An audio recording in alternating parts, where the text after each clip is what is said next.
माननीय निवडणूक अधिकारी तथा जिल्हाधिकारी अहमदनगर स्थानिक प्राधिकारी मतदारसंघ द्विवार्षिक निवडणूक विषय दत्तात्रय भाऊसाहेब पानसरे राहणार धारगाव अपक्ष वैध उमेदवारी अर्ज माघारी न घेण्याबाबत अर्जदार दत्तात्रय भाऊसाहेब पानसरे राहणार धारगाव तालुका श्रीगोंदा जिल्हा अहमदनगर महोदय उपरोक्त विषयाने आपणास नम्र विनंती करतो की अहमदनगर स्थानिक प्राधिकारी मतदारसंघ द्विवार्षिक निवडणुकीमधील माझा उमेदवारी अर्ज हा माझ्या माहितीप्रमाणे माझ्या पश्चात डुप्लिकेट सही देऊन घेण्याचा प्रकार समजला।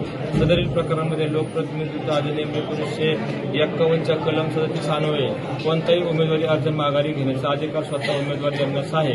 सदरील प्रकरणामध्ये सूचकाच्या सहीवर उमेदवारी अर्ज माघारी घेत असल्याबाबत आपल्या समोरची माहिती ही खोटी व बेकायदेशीर आहे असा मी खुलासा करतो आणि कुठल्याही पद्धतीने सूचकाच्या कोणत्याही माघारीच्या अर्जावर मी सही केलेली नाही। सदरील उमेदवारी माघारी घेण्यासंदर्भात दिलेला अर्ज हा तात्काळ बाद करण्यात यावा। मी कोणाकडे उमेदवारी माघारी घेण्याच्या अर्जावर सही केलेली नाही, कोणालाही पराधीन केलेले नाही, त्यामुळे कोणत्याही बनावट अर्जावर माझी माघार ही निश्चित करण्यात येऊ नये। माझा परिपूर्ण भरलेला अर्ज मंजूर करण्यात यावा, अन्यथा मी आपल्या कार्यालयासमोर आत्मदहन करणार आहे। याची जबाबदारी आपणावर प्रशासकीय अधिकारी म्हणून राहील। कलेक्टर साहेबांची बोलणं झालं आता काय नाही त्यांच्याकडे अर्ज द्यायचा बोलणं झालं त्यांनी अर्ज द्यायला सांगितलं, अर्ज लिहिलाय। आता इथं आम्हाला आता नेमकी चर्चा काय झाली? साहेबांनी सांगितलं तुमचं काय म्हणणं आहे ते आम्हाला अर्ज द्या, मी ते पाहून निर्णय देतो। म्हणलं आम्हाला निर्णय आता पाहिजे, ते म्हणले आता निर्णय देतो। ते अर्ज मला त्यांना नेऊन द्यायचं।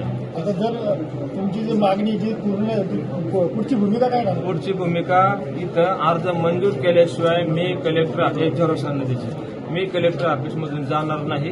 जाईन तर माझं धड जाईल, इथं मी आत्मदहन करणार, माझं प्रेत जाईल, इथं सांगडा बनल, त्या स्मशानभूमीतली गाडी येईल आणि मला घेऊन जाईल। माझ्या असंख्य कार्यकर्त्यासह इथं सगळे पिटून घेणार आहोत। एवढा अन्याय मी सहन करणार नाही। समोरच्या उमेदवारांना जे काही ज्यांना बिनविरोध व्हायचंय त्यांनी निवडणूक करावी, मतदारांच्याकडे जावं, त्यांना विनंती करावी, परंतु अशा पद्धतीने हुकुमशाहीने दांडगाईने दृष्ट प्रवृत्तीने अशी निवडणूक करू नये। हा लोकशाहीचा मतदारांचा या ठिकाणी मोठा अपमान आहे। पण कुठेतरी जे प्रतिज्ञापत्र दिलं होतं त्याच्यावर तुमचे स्वाक्षरी सूचक साहेब माझ्या आईच्या आणि वडिलांच्या आणि महादेवाच्या शपथ घेऊन सांगतो कुठलीही सही केलेली नाही। माझा माणूस इथं प्रतिनिधी अक्षय डगे बसून होता, तो आरडतोय, त्याला बाहेर काढलंय। मग मला तात्काळ कळल्यानंतर माझ्या घराच्या भोवती सुद्धा गरडा होता माणसांचा मला उचलून आणायला, म्हणून मी बाजूला थांबलेलो होतो आणि मग कळल्यानंतर मी लगेच आलो। कोणाचा दबाव होता तुमच्यावर? त्यांचे मला नावं घेऊन मला कुणालाही लहान मोठं करायचं नाही। ते अतिशय मोठे माणसं आहेत, मला कुणाचंच नाव घ्यायचं नाही। माझा एकच देव होता, तो देवाकडे गेलेला आहे। पण कुठेतरी दिवंगत अजित पवारांचे राष्ट्रवादीचे फेडरेशन त्याचा सुद्धा मी राजीनामा देऊन टाकलेला आहे। तनपुरांकडून काय दबाव आलाय तुम्हाला? आता दबाव कोणाकडून आलाय, कोण विरोध होते तुम्हाला कळतंय? म्हणजे आता मला तुम्ही मला काय दबाव आलाय, दबाव कोण दिला? विखे पाटील देत आहेत, तनपुरे देत आहेत, अजून पुढे देत आहेत, ते सांगा ना, स्पष्ट सांगा साहेब। आता याच्यामध्ये तुम्ही आदरणीय पत्रकार महोदय आहात, मला कुणाचे नाव घ्यायचे नाही।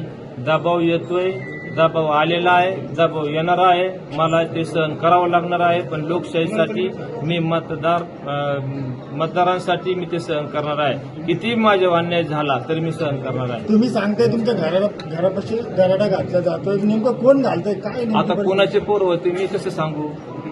मग मी पाठीमागच्या दरवाजाने बाहेर आलो आणि हे बाजूला थांबलो होतो। माझ्या गाडीमागं बी गाड्या होत्या। अशा पद्धतीने नाही चालत।